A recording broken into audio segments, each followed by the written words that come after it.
मुरारी, जो कि जमीनपुर नामक गांव का रहने वाला था, नींबू बेचकर अपनी आजीविका कमाता था। वो विभिन्न गांवों में जाकर नींबू बेचता था। मुरारी एक अनाथ था। वो उस गांव के आखिर में एक छोटी सी झोपड़ी में रह रहा था। एक दिन मुरारी बहुत देर तक घूमता रहा, लेकिन नींबू नहीं बिके। कीमत कम रखने पर भी किसी ने नींबू नहीं खरीदे। शाम तक सभी नींबू खराब हो गए। ओ ऊपर वाले, तुम मुझे इस तरह क्यों परख रहे हो? मुझे लगने लगा था कि मेरा धंधा अच्छा चल रहा है और मैं कुछ पैसे कमा सकता हूँ, लेकिन तुमने आज मुझे इतना बड़ा नुकसान करवा दिया। अब मैं क्या करूँ? मैंने कुछ खाया भी नहीं और भूख बर्दाश्त नहीं हो रही है। इस तरह उसने भगवान से प्रार्थना की। इस बीच उसके सामने एक बड़ा सा नींबू का पेड़ दिखाई दिया, जिसे देखकर मुरारी जाग गया। डरो मत मुरारी, मैं भगवान हूँ। मैं तुमसे बात कर रहा हूँ। मैं तुम्हारी पीड़ा नहीं देख पा रहा और तुमको ये जादुई नींबू का पेड़ दे रहा हूँ, जो तुम्हारी भूख को संतुष्ट करेगा। ये जादुई नींबू हैं, खराब नहीं होंगे। अब से तुम्हें अपने प्रयासों का सही परिणाम मिलेगा। अब तुम्हें भूखे रहने की जरूरत नहीं। क्या जादुई नींबू का पेड़? हाँ मुरारी, जादुई नींबू का पेड़। इतना कहते ही वो प्रकाश पेड़ से गायब हो गया। तब मुरारी उस पेड़ से नींबू इकट्ठा करता है और उन्हें बेचने जाता है। ताजा नींबू, ताजा नींबू, चलो सर, चलो मैडम, 10 नींबू 10 रुपए में, ताजा नींबू। इतना कहते हुए वो अलग अलग गांव में जा रहा था और उन्हें बेच रहा था। उन नींबू को बेचने से वो कुछ पैसे बचा भी पा रहा था और कुछ अपनी आवश्यकताओं पर खर्च कर रहा था। इस तरह अब वो खुश था। एक दिन वो एक गांव में नींबू बेचने गया। इस जादुई नींबू के पेड़ की वजह से हर दिन सभी नींबू बिक जाते हैं। ये सोचकर मुरारी खुशी खुशी आगे बढ़ रहा था। तभी रास्ते में 2 शरारती लड़के तेज रफ्तार से बाइक चलाते हुए आए और मुरारी की नींबू की गाड़ी को टक्कर मार दी। टक्कर लगने से मुरारी उछलकर दूर गिर पड़ा। बाइक भी उलट गई और बुरी तरह से टूट फूट गई। ये देखकर उस लड़के मुन्ना ने कहा, कहाँ देख रहे थे? तुम अपना ठेला कैसे चलाते हो? देख नहीं सकते? तुम्हारी वजह से मेरी 1 लाख की बाइक बेकार हो गई। अब तुम ले लो इस बेकार बाइक को और 2 दिन के अंदर तुम्हें मुझे इस तरह की नई बाइक खरीद कर देनी होगी, नहीं तो मैं तुम्हारा खात्मा कर दूंगा। तुमको मेरे बारे में पता नहीं है कुछ। इस तरह मुन्ना ने गुस्से में कहा और अपने दोस्त के साथ वहां से चला गया। उससे डरकर मुरारी उस टूटी हुई बाइक को अपने घर ले गया और सोचने लगा,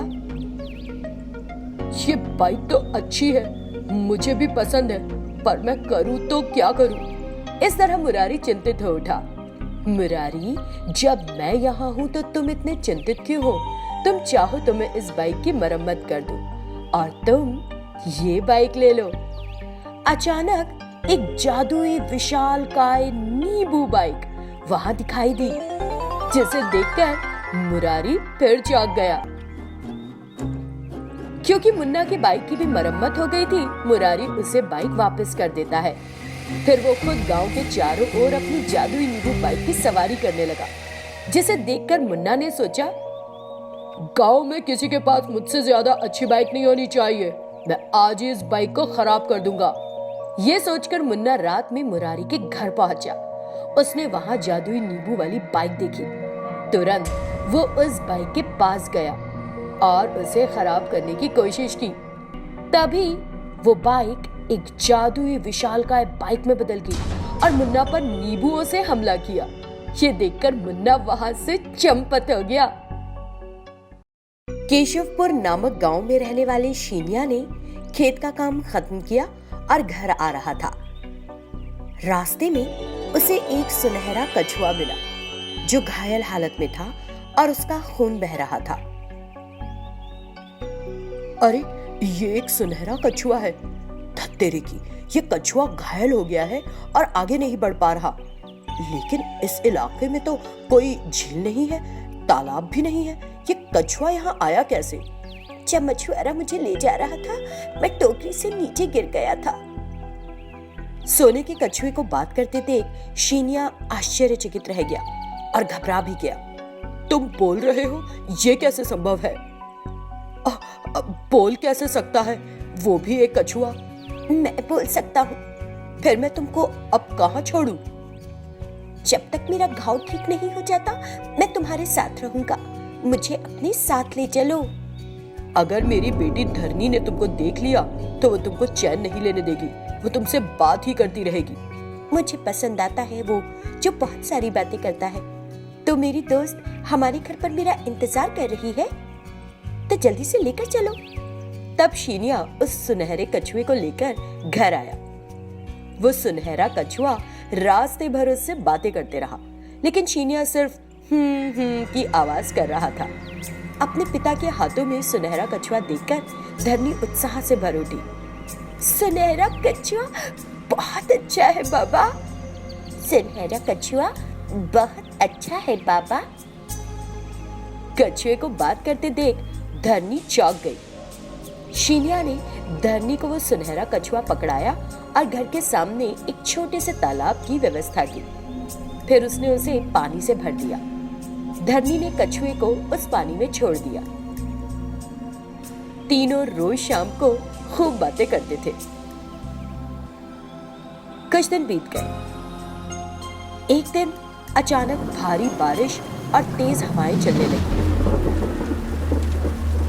जिसकी वजह से शीनिया का घर ढह गया।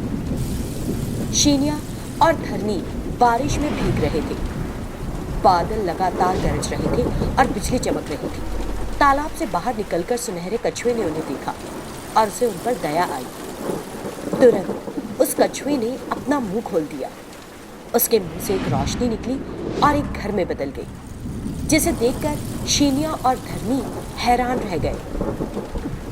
चलो अंदर जाओ, सिर्फ तूफान ही नहीं सुनामी आने पर भी कुछ गड़बड़ नहीं होगा। आज से तुम इस घर में बिना किसी तकलीफ के रहो। क्या तुम मेरी मदद इसलिए कर रहे हो क्योंकि मैंने तुम्हें बचाया था? नहीं, मेरे परिवार की रक्षा करना मेरी जिम्मेदारी है। आप, मैं और धरनी हम एक परिवार हैं। अगर तुम पीड़ित हो तो मैं कैसे खुश रह सकता हूँ? तुम बाहर नहीं निकलो, बिजली गिर सकती है। तुम अंदर चले जाओ प्लीज। मैं अपने घर तभी जाऊंगा जब तुम उस घर में जाओगे। उसके ऐसा कहने पर धरनी और शीनिया उस घर में चले गए। तब कछुआ भी तालाब में चला गया। कुछ दिन बीत गए। शीनिया को बाद में कहीं भी काम नहीं मिला। इस वजह से उनके पास खाने के लिए अब कुछ नहीं था। वे पानी पीकर जी रहे थे। दिन पर दिन शीनिया और धरनी बेहद कमजोर होते जा रहे थे। सुनहरे कछुए ने देखा धरनी जो बहुत कमजोर हो चुकी थी, कछुए से बड़ी मुश्किल से बोली, ओ सुनहरे कछुए, हमें माफ कर देना, हमने तुमसे झूठ कहा था। क्या हुआ धरनी, तुमने क्या झूठ कहा था? तूफान के बाद मेरे पिता को कहीं काम ही नहीं मिला। हमारा बचाया सारा पैसा भी खत्म हो चुका है। हमारे पास खाने को कुछ नहीं है। हम पिछले 10 दिनों से सिर्फ पानी पी रहे हैं। मैं और मेरे पिता पेट का दर्द सहन कर रहे हैं। हमें बचाओ। ये कहते हुए धरनी रोने लगती है, जिसे सुनकर कछुए के आंसू आ गए। तुरंत सुनहरे कछुए ने अपना मुंह खोला। उसके मुंह से एक प्रकाश आया जो एक नारियल के रूप में दिखाई दिया। धरनी, उस नारियल को पी लो। तुमको पेट दर्द से राहत मिलेगी और कुछ शक्ति भी। फिर उस पानी को अपने पिता को भी दे दो। इस बीच शीनिया जो पीड़ित था कछुए के पास आया। धरनी नारियल पानी पीने लगी। फिर उसने शीनिया को भी वो पानी दिया। शीनिया ने वो पानी पी लिया। दोनों को पेट दर्द से राहत मिली और शक्ति भी। धरनी और शीनिया ने सुनहरे कछुए का धन्यवाद दिया। तुम्हारा बहुत बहुत धन्यवाद सुनहरे कछुए, बहुत बहुत धन्यवाद। मैं यहाँ नहीं रहूंगा, मुझे भेज दो। ये सुनकर धरनी और शीनिया चौंक गए। तुम यहाँ से क्यों जाना चाहते हो? लेकिन तुम भूल गए कि मैं यहाँ हूँ जब तुम इतनी बड़ी मुसीबत में थे। फिर मैं तुम्हारे साथ क्यों रहूंगा? गलती हो गई, ये फिर से नहीं होगा। फिर मैं तुम्हें अब कुछ चीजें दूंगा। अगर कुछ भी मैं तुमको देता हूँ और तुम लेने से इनकार करते हो तो मैं चला जाऊंगा। हम उन्हें ले लेंगे, दो। उस कछुए के मुंह से प्रकाश निकला और आवश्यक वस्तुओं में बदल गया। तभी वहां एक गाय और एक बछड़ा भी दिखाई दिए।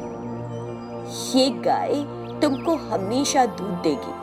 तुम उस दूध को बेच सकते हो और आराम से जी सकते हो। अब से तुमको कोई समस्या नहीं होगी। मेरे दोस्त मुझे बुला रहे हैं, मुझे जाना है। तुम कहाँ जाओगे? मैंने तुमसे कहा ना, मेरे दोस्त मेरा इंतजार कर रहे हैं।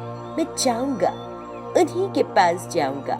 इतना कहते ही सुनहरा कछुआ वहां से गायब हो गया। उस दिन के बाद से शीनिया और धरनी ने गाय की देखभाल की और सुकून से रहने लगे।